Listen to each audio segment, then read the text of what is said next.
I'm Al McFarlane. Welcome to the Conversation with Al McFarlane. I'm glad to be here and glad to have you along as well. Well, today is Friday, February 16th, 2024. Fridays, we normally call this program the Healing Circle, and it's led typically by my colleague and partner, Dr. Bravada Garrett Akinsanya. She's not available this week. We're resetting the program for the 2024 season, so look for her back with her team in the next couple of weeks. In the meantime, we continue to try to create and bring what we call robust conversation. The conversation today is consistent with the theme, the idea of the healing circle. The healing circle seeks to create a place where we can discuss our challenges, our opportunities, our failures, and our victories. And the question, the nature, the notion of healing, how we show up as healers and how we show up as healed in the world today. Well, I'm pleased to have connected with a friend and a leader in Twin Cities, the Rev Dr. Francis Tabla, who is the leader, the elder, the pastor of Ebenezer Community Church out in Brooklyn Park. And today, February 16th, actually at 6 o'clock at the end of the day, a special program that we want to invite you to. And in fact, take notes over the course of the hour. And I want everybody listening to invite somebody, let somebody know that this important discussion is going on tonight at Ebenezer Community Church. The program is called Black Suffering, Silent Pain, Hidden Hope, and in Our Words. And it's a Black history celebration, including discussion of a book, of a film, and musical. It's presenting the work of author Dr. James Harris. He's written a book called Black Suffering, Silent Pain, and Hope, and he's written the book called, I think it's In Our Words. I may be corrected in that momentarily, but also with him, his collaborator and son, Professor Cameron Harris, who's a filmmaker.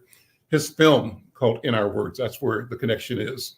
And I'm excited just to learn about their work, their stories, and how they are delivering information that helps us build as a community and as individuals, build towards being our best healed selves. Well, first, Dr. Tabla, let me welcome you, and I'll have you introduce Dr. Harris and Brother Cameron Harris and the program. And all of us, let's always make sure to keep mentioning tonight and keep inviting people tonight.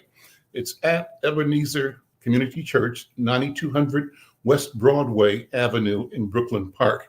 And for information, you can call 763-561-2100 tonight, February 16th, 6 p.m.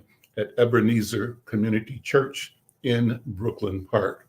Well, let's go to Dr. Tabla. Dr. Tabla, how are you, sir? I'm doing pretty good, Al, and thank you so much for having us on your program today. We are very, very excited to be here.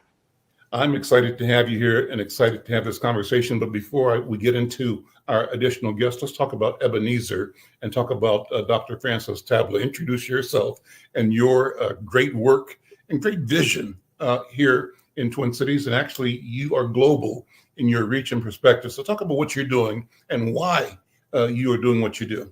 All right. So I'm Francis Tabla, and I'm originally from Liberia. I came to the United States in 1997 to do graduate studies at the School of Theology at Virginia Union University.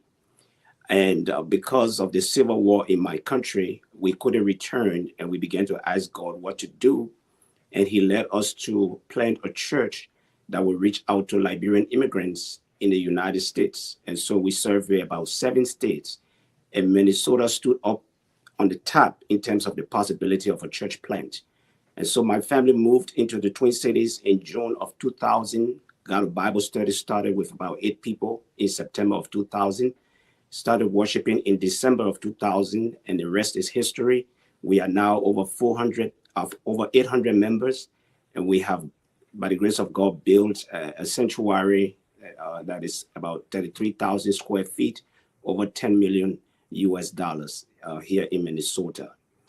Our congregation is predominantly African immigrants. We have about 12 nations represented in the church. And we, over the past couple of years, have started to celebrate Black History Month because we believe that as immigrants, we must understand the struggle of the the Black race here in the United States to be able to appreciate how far we have come, and especially for our children, to understand what this is all about. And so over the past years, we have been celebrating Black History Month, and I believe God is helping us to get that into our community. And just being on your platform today is an indication that we are making progress. Well, would you please introduce our guest?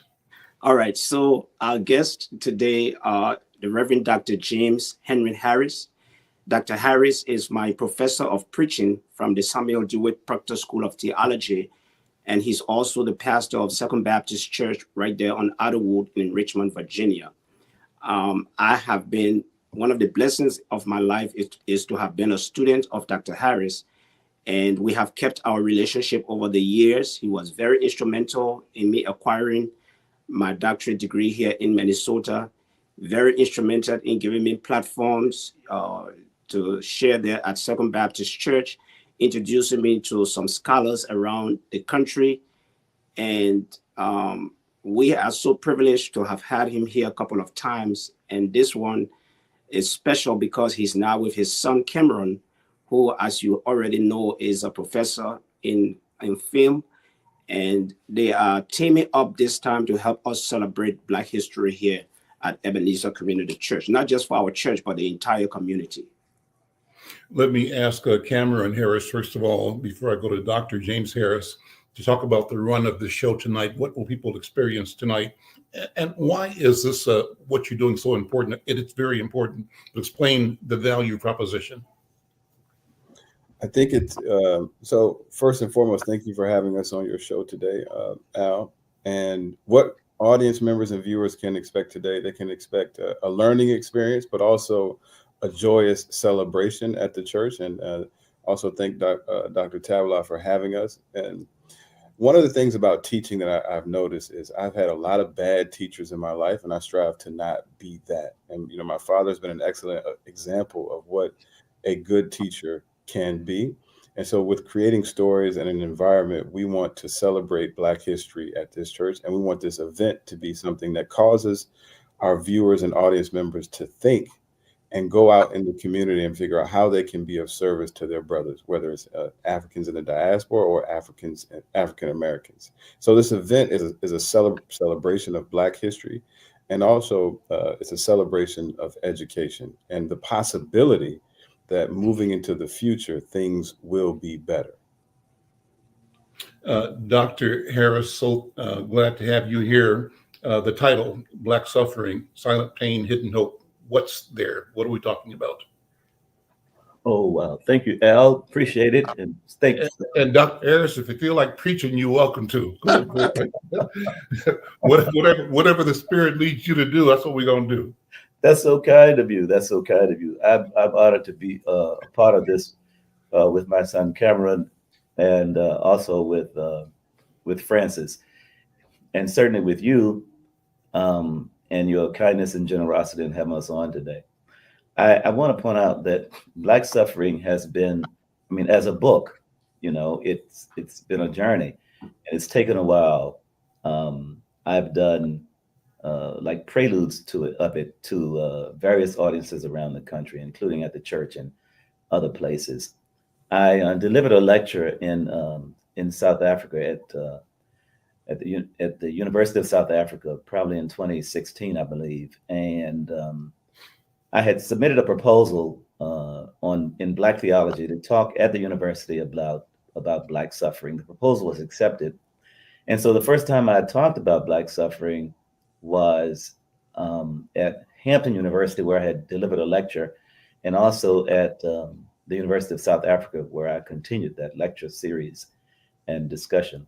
And I remember particularly upon arriving the first day in Johannesburg, we had gone, my wife and I had gone to visit Soweto and to see where Nelson Mandela had begun his practice of law and so forth, and where he was in the early stages of his life and so forth. So there was it was an afternoon of celebration.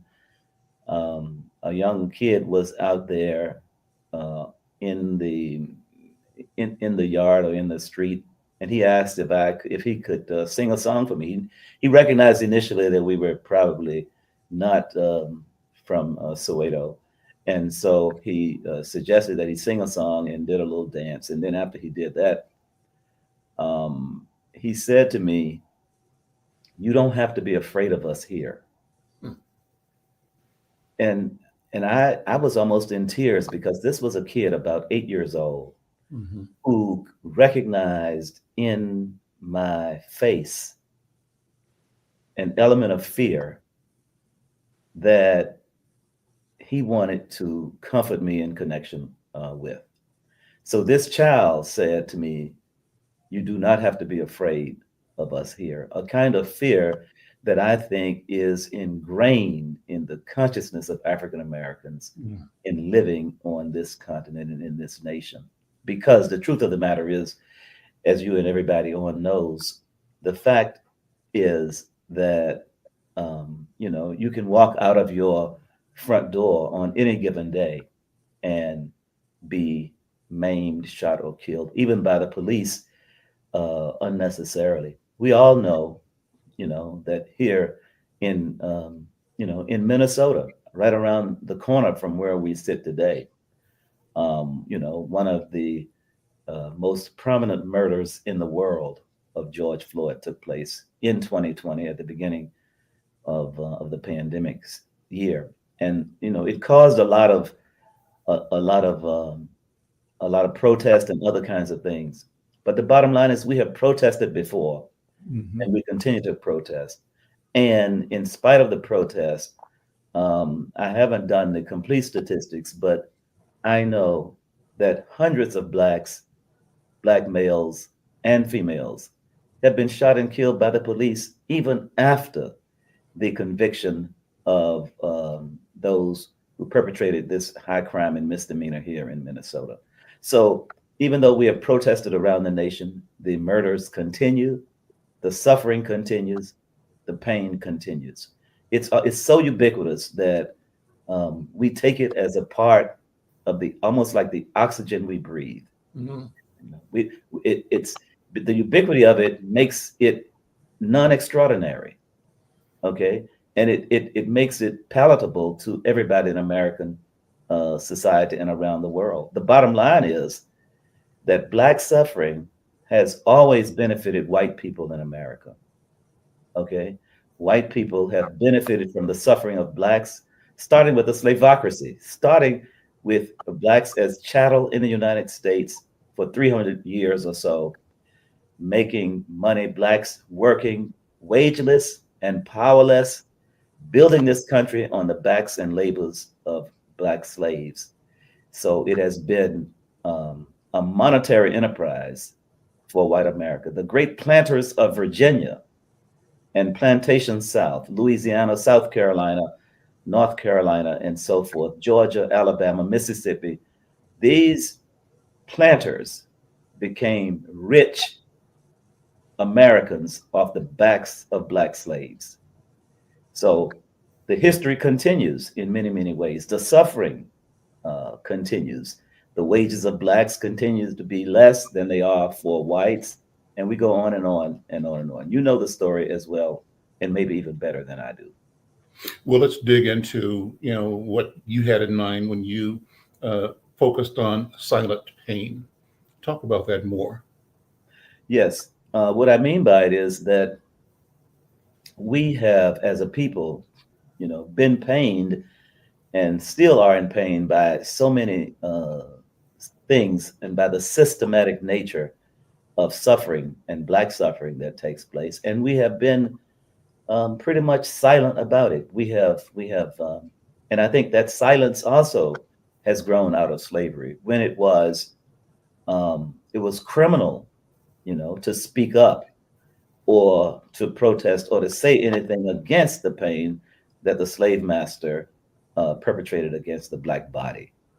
So I think in many ways we have learned to live with the pain, even though the pain has had its negative effects on all of us. Black people suffer from almost every physical ailment to a greater degree than their white counterparts.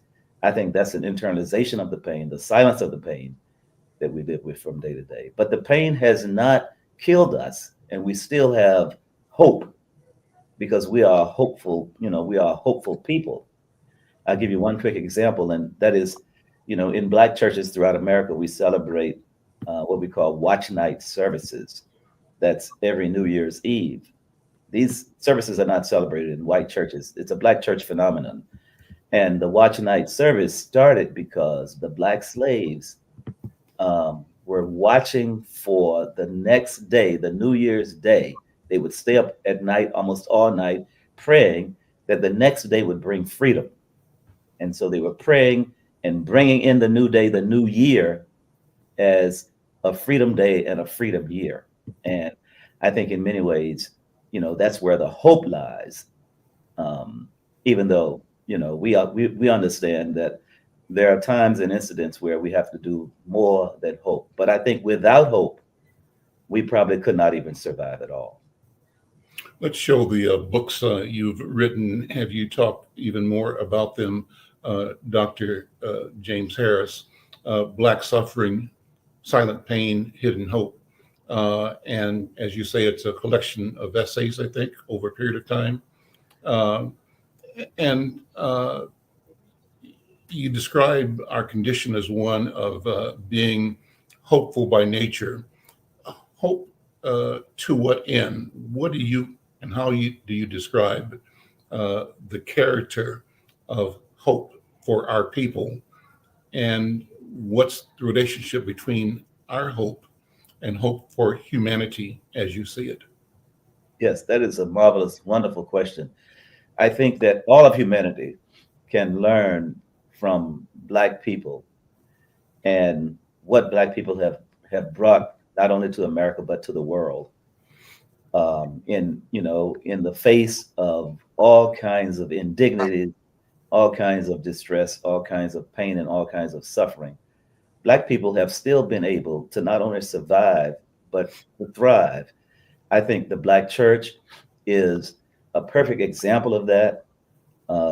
Even though the church has been under siege by both internally and externally, almost from the very beginning, but the Black church continues to be an institution where Blacks come to get rejuvenated, to find new ideas, new hope in a very real sense. And one of the things that I teach my students as it relates to the sermon and other kinds of things is that the sermon itself should give folk hope when they come to church on Sunday. People come to church because they are in pain, because they are suffering, because in many ways they feel hopeless. And I think when folk leave the worship service in the sanctuary on Sunday, they should have a new understanding of life and recognize the new possibilities. And the sermon should, in that sense, create a new world for folk, a world that is grounded in hope and a world that's grounded in action as well. I recognize that some of my colleagues and others will say, well, hope is not a strategy. But in many ways, hope is a strategy, because as a strategy, hope, I think, has continued to propel us at least, to the place where we can survive all of the things that are thrown against us on a daily basis. So, yes, Black suffering grows out of that. The book that's on the screen now, In My Encounter with Racism and the Forbidden Word, again, is my experience of being in a seminar on the writings of Mark Twain, particularly The Adventures of Huckleberry Finn, where Mark Twain uses the N-word 222 times on every page in that novel. That was something I didn't know as a 47-year-old. I had never read, Adventures of Huckleberry Finn before. When I read the book in the presence of whites, I was the only Black in the classroom pursuing the degree in in English literature. And that book was really an experience for me because, you know, I had been called the N-word before as a child, but to see it in writing every day for a 12-week seminar was a different kind of experience. How did it make you feel? Well, in many ways, you know, the anger and all kinds of other things that accompany, you know, the use of the word. It wasn't new for me because I was not a child.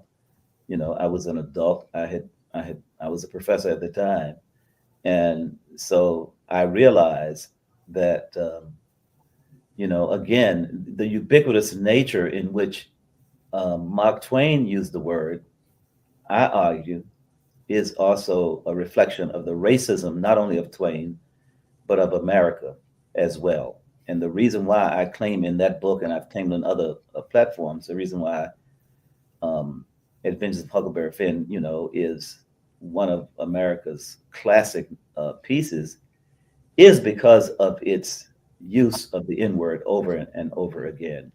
So, you know, it's the complexity of American history. You know, continuation. These are issues that America has failed to deal with, you know, for the past 300 plus years. Like America has failed to deal with the issue of slavery. You know, I mean, the Confederacy lost, but there are more schools in Virginia named after Confederate soldiers and Confederate leaders than there are those who fought for the Union. And so, I mean, this kind of history is instantiated in the consciousness of whites, but also as well as blacks. I asked you how it made you feel because I read the book in the 10th grade in Kansas City, and like you, I was the only black student in a white high school in Missouri, in Kansas City, and I remember the heat I felt in my body as the book was being read and discussed, and as the word was said again and again, and that heat I felt earlier, maybe when I was 12 years old, when my great grandmother's sister, who was dying but living with us, had called me into her room and said, Alvin, she was going to instruct me on how to stay alive, right? I'm 12, I'm a young black boy. When you see white people, always say yes'm and no'm, yes, no, sir, and don't look them in the eye. And I just remember listening in a way that was dutiful and respectful, but my body was on fire. I was angry and I was ashamed that instruction was taking place and that she felt the need out of her love for me to offer me that instruction, that direction. She was telling me how to stay alive at that time. And so that was the point of that question to you, Dr. Harris, how Great. you felt, what was in your body.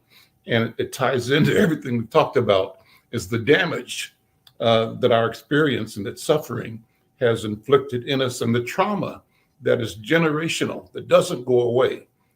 Talk about that, if you would, more. Yeah, well, yes. I mean, the only thing I want to say was that, you know, in the room that we were having the seminar, you know, as pages from the book were being read, because one of the assignments was, well, you know, we were on a system where everybody had to read and report on the book periodically. And, you know, I certainly could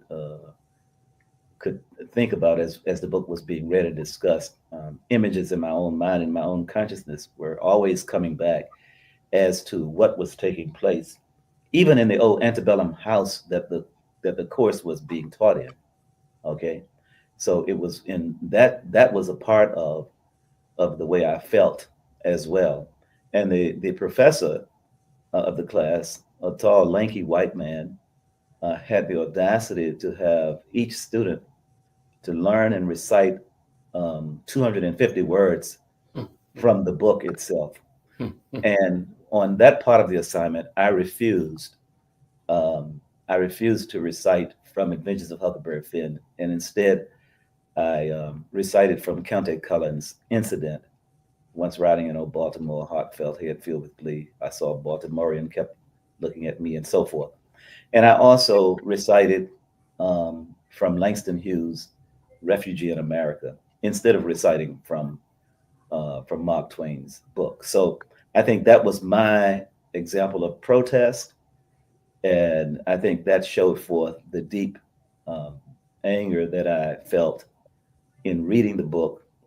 But I also felt that that was an experience that I had not had. So I commend people like you, Al, who read that book at 12 years old. I mean, I really, I don't even know how I could have handled the book at 12 years old. Actually, 14, 10th grade, maybe Yeah, 15 years old. I mean, Yeah. that's extraordinary. And then the book, and then it was taught. I assume that it's in many schools, it was only taught to the AP classes. It was not taught to everybody. It was only taught to those that they deemed to be, in the higher level classes. And oftentimes it was taught by white teachers as well, whose understanding of the book probably was limited at most. Brother James, talk about your work as a filmmaker and how this all ties together. What thoughts are you having as this discussion is unfolding? Yeah, that's Cameron. Brother Cameron, sorry, thank you. Yeah, I think, when you interview people, well, as you know, as a journalist, when you interview people, they can recall traumatic events as if it happened yesterday. And so for me, what's interesting is interviewing the elders who lived through civil rights and who lived through segregation, who lived through integration of the army and all of these things, white-only bathrooms. They can recall the memory of being forced out, not allowed to sit down, denied a promotion from 60 years ago, as if it had happened yesterday. And, I had someone in the film, my father had his experience in the classroom at Virginia Commonwealth University, and he's collected all these stories of Black suffering. And I asked a retired lieutenant colonel, why, in his opinion, did a lot of white Americans and a lot of white people hate Black people so much? And his response to me at 89 years old, he says, I don't know. And I often ask myself that question. And so what I've learned as a filmmaker, and I learned about this generation of young people and even older people, our attention spans are decreasing. And media is how you change the narrative. What we consume. And so hope comes from the media, if we allow it. But most media is negative, and it keeps the attention and it monetizes our attention. And so I wanted to make that nexus between both books and to have the film be work in tandem with the books. talk about the film more. So I was a graduate student at New York University, and my father had his experience at Virginia Commonwealth University at 47. I had a similar experience at NYU at 27. I think at the time I was 27, where my professor, I was filming this chicken shop worker. This woman speaks 3 languages. She speaks Malay, Chinese, and English. And she would wake up at 4 in the morning, and she would go to the restaurant and clean and wash the chicken and cook and make chicken and rice. So my documentary in my first year class was centered around, we have to make observational documentaries. So I observed this Malaysian Chinese chicken worker. And once I did all the filming, we go into post-production. And at this time, your professor helps you to edit and construct the story. And he turns to me and he asks, is this a house nigger or a field nigger? And so I don't have the disposition, of anger lives within me. And so But when you act recklessly, I would not graduate. So I have the forethought to, just walked out of the room and then wrote a letter to the dean and the president and all of those things. Look, the lights are coming on. It must be, I must be making a good point. And God is listening to you. And so I put a pin in that. And so I just moved forward. And as a part of my thesis, I was curious. I was like, well, I wonder what other Black people are experiencing. And then it was, I wonder what other Africans in the diaspora are experiencing. And then it was, I wonder what Africans who immigrate all over the world, like, what is their experience? Is there a through line? And one of the commonalities is, if you're in a country where everyone looks like you don't realize, Blackness has a separate meaning. Mm-hmm. It is only when Blackness is surrounded by other and is not the dominant culture that it has a negative connotation. Mm-hmm. And so a lot of Africans in the diaspora have stated that they were not aware of their Blackness until they had moved out of Africa or out of whatever country they were in and immigrated to another country and reminded. And so the film talks about and addresses all of these issues across generations, across continents, and across cultures. And the through line is that we are experiencing, we have a lot of similarities, and our similarities are not being discussed amongst each other. And so the goal is to have unity. If someone speaks another language or they wear other clothes, we as Black folks can be not friendly. Like, I think we need to talk about that to one another. Mm-hmm. And so the goal is to just be friendly to anyone. It doesn't cost you anything to be kind. And so it highlights some of those things in the films, but it also highlights the importance of travel, the importance of communication, and the importance of learning and not just accepting what has been given to you. You have to do your own investigation. So I kind of set out, you don't hear my voice in the film at all. I'm not there to be highlighted. I'm there to highlight the experience of those who have allowed me to interview them. And I was also very cognizant of the fact that, these are real people. They're not actors. Mm-hmm. They have real jobs. Mm-hmm. Human resources, that's a real thing in corporations. So you won't see names attached to the bottom, because I understand that, there will be retribution and retaliation if we tell the truth. And so as a culture and a society, we always talk about telling the truth, always tell the truth, tell the truth, tell the truth. And the reality is, when you tell the truth, you're normally punished. Mm-hmm. And so I did not want anyone that was interviewed to be punished for telling their truth and their lived experience. I wanted to highlight them. And so that's what I set out to do. And in my opinion, I think that's what the film does.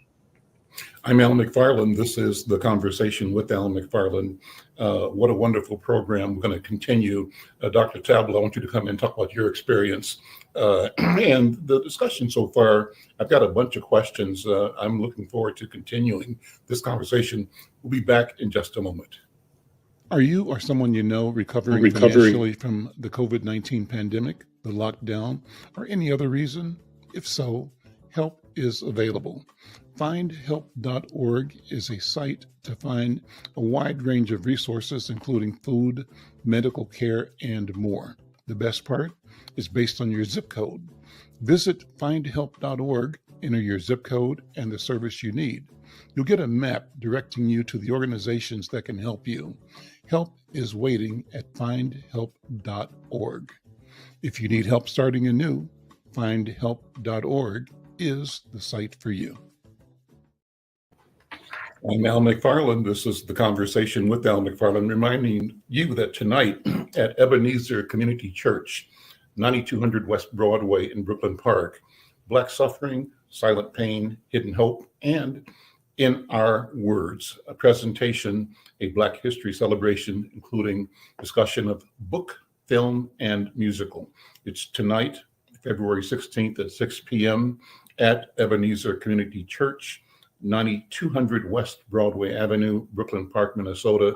For information, 763-561-2100. You don't want to miss it. And what I'm asking you to do is call somebody up and say, let's go together and engage to connect. We'll be hearing a wonderful, powerful presentation being presented by Dr. Francis Tabla with his guest, Dr. James Harris, the author of Black Suffering, Silent Pain, Hidden Hope, and his guest, Cameron Harris, filmmaker, producer of the film, creator of the film, In Our Words. We're talking about that right now. Dr. Tabla, again, thank you so much for arranging this interview. It's a great conversation. Talk about your experience as an immigrant. That's been brought up by our guest, this whole question of moving. You know, Dr. Harris, I wanted to cry when because I felt I was with you in South Africa when an 8-year-old child said to you, "You don't have to be afraid here." That's a big thing. And it's deep that a child has both the perception, but also the authority to speak truthfully, recognizing your suffering, your pain, your apprehension, your fear, and telling an elder, a grown person, you don't need to be afraid. That's liberating, it's freeing. Dr. Tabla, talk about that and talk about your experience as an immigrant, being at home among people, our people, and then being here and creating community in a space, but also, as you said at the beginning, creating a bridge so that we connect. We're not separated, divided, because it's been the division that's created our I'll put in quotes, defeat. And I'm putting air quotes around that because I think that our defeat ultimately is going to be our victory, but we'll come back to that as well. Dr. Tabla, what do you think? Yes, so definitely when Cameron mentioned about how Black people are not very conscious of their skin color until they are out of an environment where they are predominant, is true. He posed that question to me, I believe, yesterday, as to when I came into this country, what was my greatest shock or my, greatest experience. And I mentioned, well, I'm from Liberia, and we are an African nation. We are all Blacks. So we were not cognizant of the color of our skin being an issue until we came to the United States. And then we began to experience this, prejudice, that we became more aware of the color of our skin. And as an immigrant, I have experienced racism at levels that are just incomprehensible, to the point that, I even published a book, Scrap Racism, but this is not about my book now. These are about the books of Dr. Harris.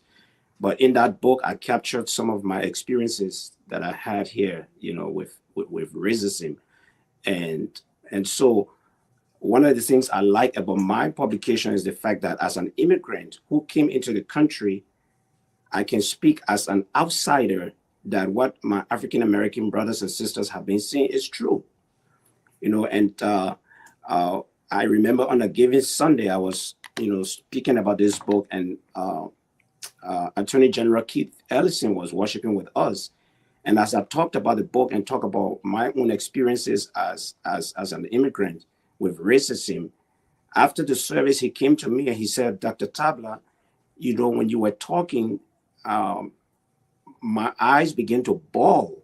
And he said, "The reason is you are from outside of this country and you are validating or authenticating our claims that racism is real in this country." Mm-hmm. All right. So I experienced racism as an individual, as an immigrant church. We had our own share of, racial prejudice, trying to acquire loan to build. I mean, we had our share.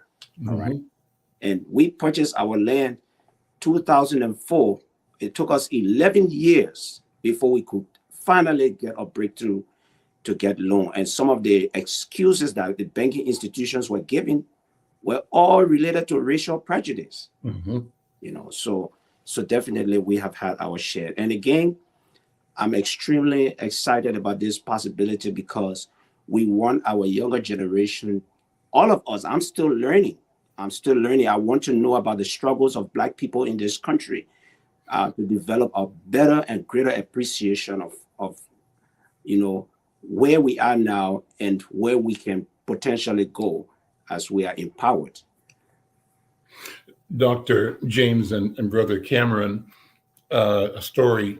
One of my reporters had gone to, I think, Ghana to live for a while. And when she came back, this was some years ago, came back, she dropped in at the office and I said, hello to her. Her name was Azania.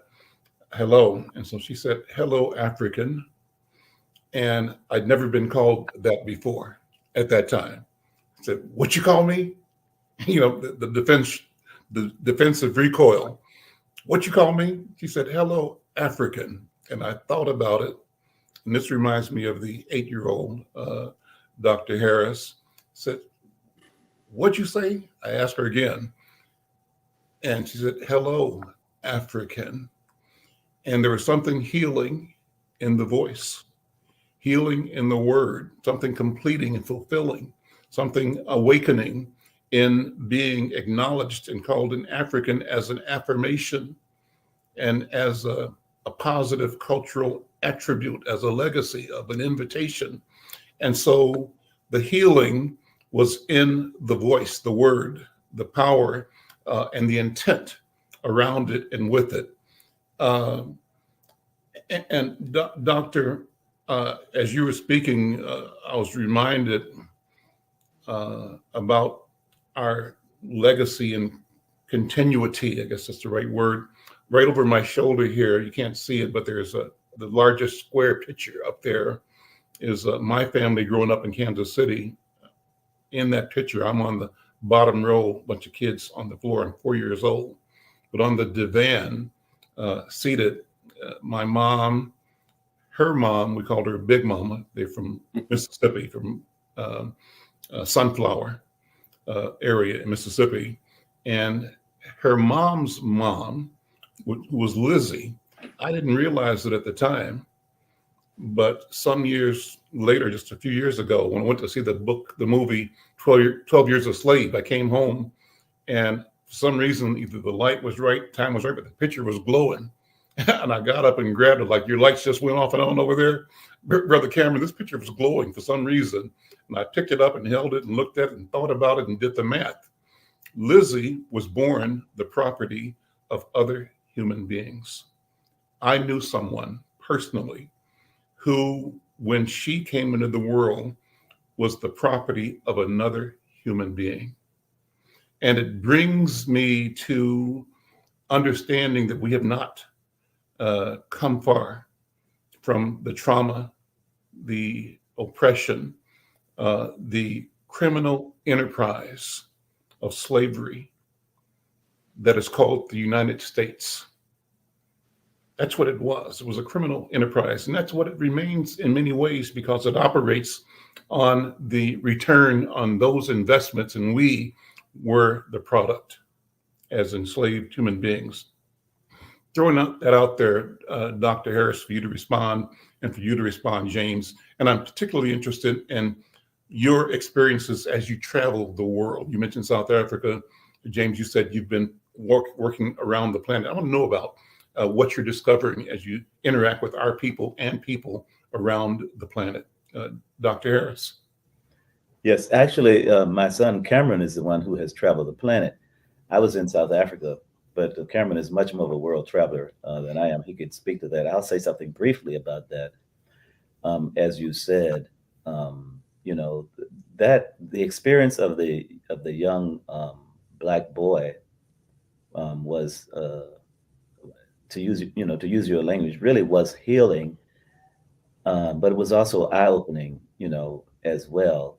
And it said to me that, the furrows on my brow or the etches in my face display the suffering and the pain of experiencing racism, particularly American racism, over the number of years that I had and whatever age I was at the time, probably about nearly 60 years old at the time. But as you said, I was, I really, when the child said what he said, I could not stop crying. I really could not stop crying.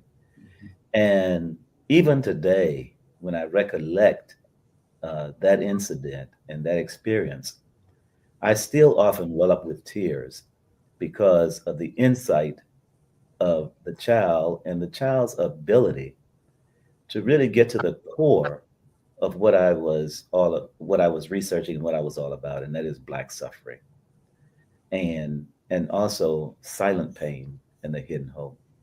I think the silence of the pain that we feel as Black people after being exposed to suffering and slavery and so forth, almost at every level for so long, is almost inexplicable.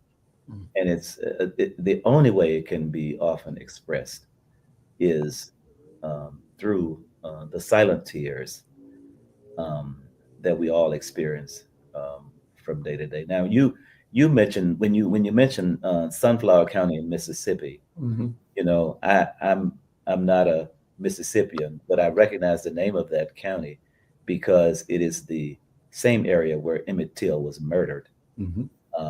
You know, and so it rang a bell. It was also in Mississippi where Stokely Carmichael first used the term Black Power in 1966 as well. Mississippi has given us, you know, just such extraordinary experiences, not only in suffering, but also in struggle, but also in strength and also in hope.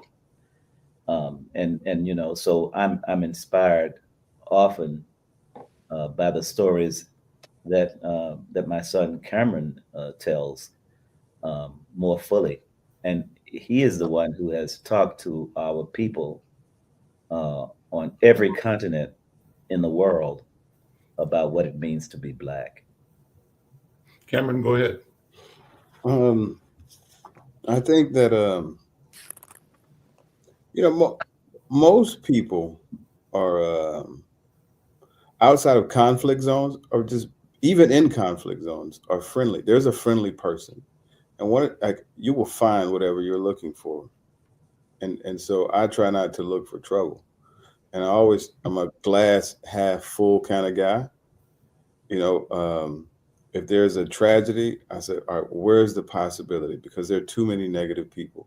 Mm-hmm. Mm-hmm. And I also attribute that to what God has spared me from. And so I can only think that I have been placed here for a reason, to do something positive. When those, you know, and when people I have seen, I can just think to myself, there for the grace of God go I. Mm-hmm. Why have I been spared? And so I have been spared to give the message that people are really just kind. And I have been shown kindness from strangers. A lot of the people in this film, I never met them before.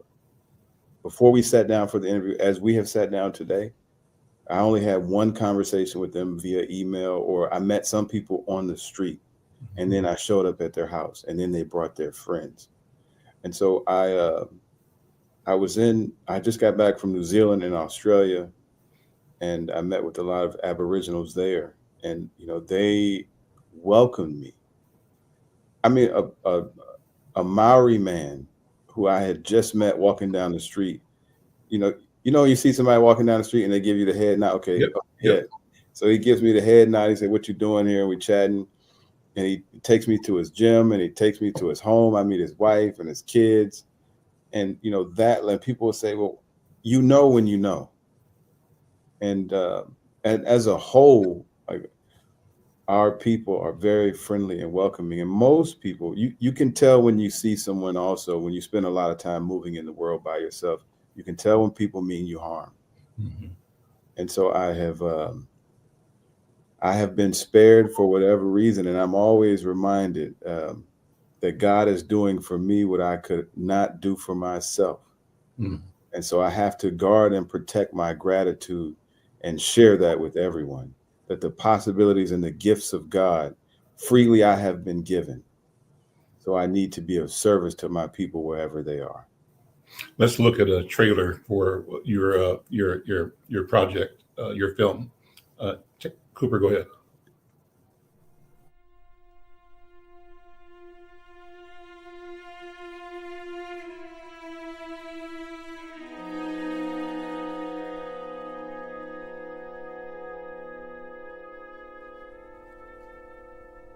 violence seems to stem from my wanting to exist, or my wanting to stick around, right, at any cost.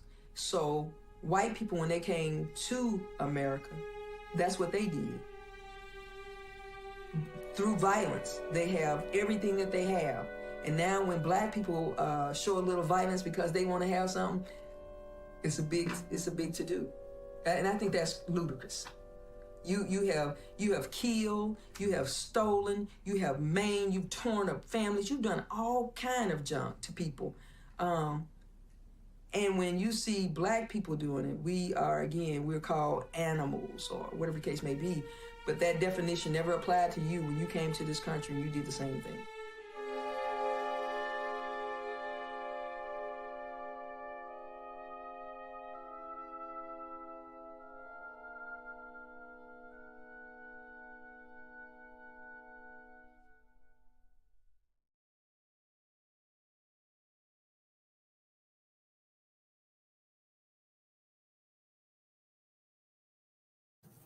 That's powerful. That's amazing. Wonderful. Beautiful. Great stories. So my wife, brothers, is from Crystal Springs, Mississippi, near Jackson. And I grew up in Kansas City, as I said earlier. And when we married, we'd go down there, visit her family regularly. Crystal Springs, small town of 5,000 people. Went down there and was sitting on her sister's porch across the street in this cul-de-sac is a chicken shack where chickens lay eggs. And the kind of place where one day we're sitting there and commotion in the shack. I think, what was it? Some kind of animal, a snake had gotten into the chicken coop. So one of the cousins who lived next door, 2 doors up, came out with a shotgun, boom, shot the snake, walked out, and the day went on. It's kind of place where you sit that happens in the course of breathing over the course of a day. And while you're sitting there, people drive by and you wave at everybody. And as I sat there, I told my wife, this reminds me of my father's home. We have a country peasant farm in the Blue Mountains in Jamaica. My father, Jamaican, though he was born in Cuba, but his family Jamaican. And I said that sitting here in Crystal Springs, I see all of the characters that I have seen in Jamaica. And I actually see the same characters, the same roles being played out that I grew up with in Kansas City. And then when I went to Ghana and went to Uganda, same story. Our people are the same. And you're going to have, the humble, the righteous, the foolish, the foolhardy, the daring, the pensive, the studious. All of those characters fulfill every drama in every community. That's been my observation. And that when she went to Jamaica, she said, yep, Dresiki, a place called Mile Gully, just like Crystal Springs. And what's been your experience? I think you both kind of alluded to this, how we are. You did certainly, Brother Cameron, about finding our people wanting to be kind and peaceful everywhere.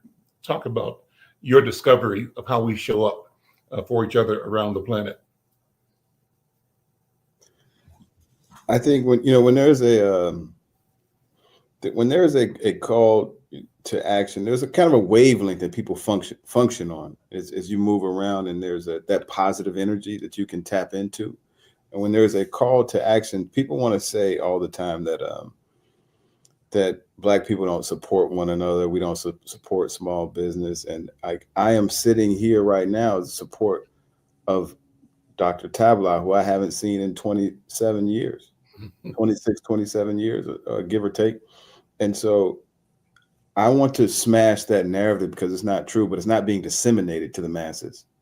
And so if we don't own our own media, because I own this film, I have the rights to screen it and show it wherever.